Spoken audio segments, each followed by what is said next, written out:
Assalamualaikum warahmatullahi wabarakatuh. Salam, Om Swastiastu, Namo Buddhaya, salam kebajikan. Perkenalkan, kami dari kelompok 5 akan membahas PSAK 207 tentang laporan arus kas.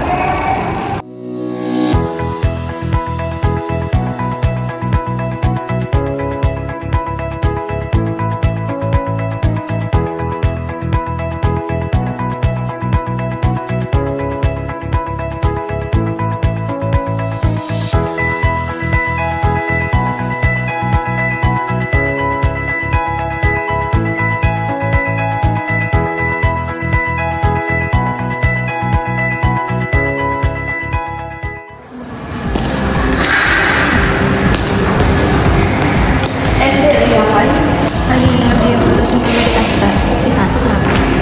Oh gitu. Apaan ya? Sangka 207 maksudnya apa? Iya, apa ya? Jadi PSAK 207 itu tentang laporan arus kas. Informasi arus kas entitas berguna sebagai untuk menilai kemampuan entitas dalam menghasilkan kas dan setara kas serta menilai kebutuhan entitas untuk menggunakan arus kas tersebut. Arus kas menggambarkan perubahan historis dalam kas dan setara kas yang diklasifikasikan aktivitas operasional, investasi, dan pendanaan selama satu periode. Kas dan setara kas. Kas merupakan saldo kas dan rekening giro merupakan deposit. Setara kas adalah investasi yang bersifat sangat liquid, berjangka pendek, dan yang dapat cepat dijadikan kas dalam jumlah yang dapat ditentukan dan memiliki risiko perubahan yang tidak signifikan. Standar akuntansi 207 laporan arus kas yaitu mensyaratkan ketentuan atas informasi mengenai perubahan historis dalam kas dan setara kas dari suatu entitas melalui laporan arus kas yang mengklasifikasikan arus kas berdasarkan aktivitas, operasi, investasi, dan pendanaan selama satu periode. Gimana, udah pada paham belum tentang PSAK 207? Kita udah paham tentang PSAK 207 itu, cuman kita masih bingung ya bagaimana cara penyajian laporan arus kas itu. Nah iya, kita nggak tahu bagian penyajian laporan arus kas itu.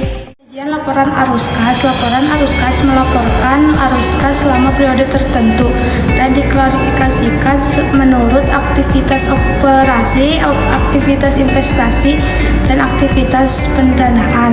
Penyajian ketiga aktivitas tersebut dengan cara yang paling sesuai dengan bisnisnya. Suatu transaksi tunggal dapat diidentifikasikan ke dalam lebih dari satu aktivitas, misal pelunasan pinjaman dan bunganya masuk kepada operasi dan pendanaan. Laporan arus kas ada dua metode, yaitu satu metode langsung. Metode langsung merupakan metode yang kita perlu ketahui kas diterima dari penjualan tunai dan penjualan piutang. Kedua, metode tidak langsung. Metode tidak langsung merupakan metode yang perlu laporan keuangan, di mana laporan keuangan tersebut kita mendapatkan neraca dan laba rugi yang dapat dilaporan keuangan. Kas operasi. Kas operasi adalah aktivitas penghasilan utama, pendapatan entitas dan aktivitas lain yang bukan merupakan aktivitas investasi dan aktivitas pendanaan. Indikator utama menentukan apakah operasi dapat menghasilkan kas untuk melunasi pinjaman dan memeliharakan kemampuan operasi entitas, pembayaran dividen dan melakukan investasi. Inflows terdiri dari 3. Yang pertama, menerima dari penjualan barang dan jasa, royalti dan pendapatan lain. Yang kedua, dari pendapatan sewa, restitusi pajakan. Ketiga, penerimaan dan pemberian untuk bank dan menjual sekuritas dari perusahaan efek. Outflows terdiri dari 5. Yang pertama, pembayaran kepada pemasok barang dan jasa. Yang kedua, pembayaran untuk karyawan. Yang ketiga, pembayaran klaim atau asuransi, pembayaran efek atau perusahaan efek, pengembalian kredit atau bank. Yang keempat, pembayaran biaya operasi. Yang kelima, pembayaran bunga dan pajak. Oke baik, selain dari arus kas operasional, di sini saya akan menjelaskan arus kas investasi. Aktivitas investasi adalah perolehan atau pelepasan aset jangka panjang dan investasi lainnya yang tidak terkait dengan secara kas. Lalu mencerminkan pengeluaran untuk sumber daya yang dimaksudkan menghasilkan kas untuk masa depan. Di arus kas investasi terdapat inflows dan outflow. Untuk inflowsnya sendiri terdapat 4 poin. Yang pertama yaitu penerimaan penjualan aset tetap, aset tidak berwujud, dan aset jangka panjang lain. Dan penerimaan kas dari kontrak future atau forward, future untuk pendanaan.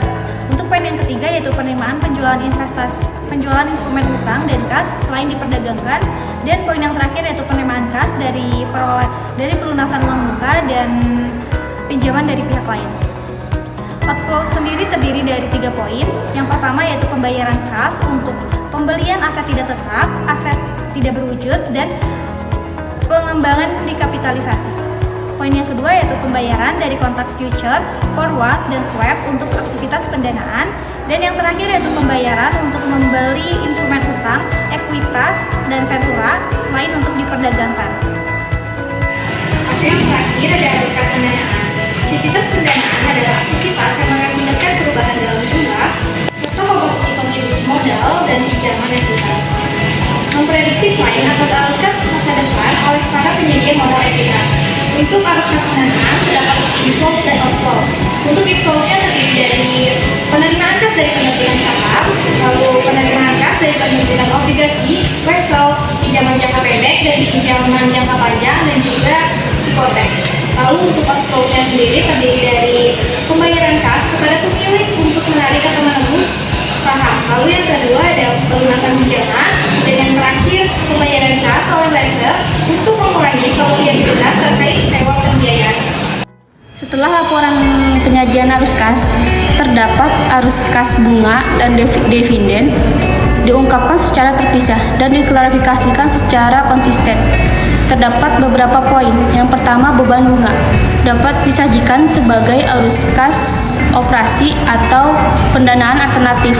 Yang kedua, pendapatan bunga dapat disajikan sebagai arus kas operasi atau investasi alternatif.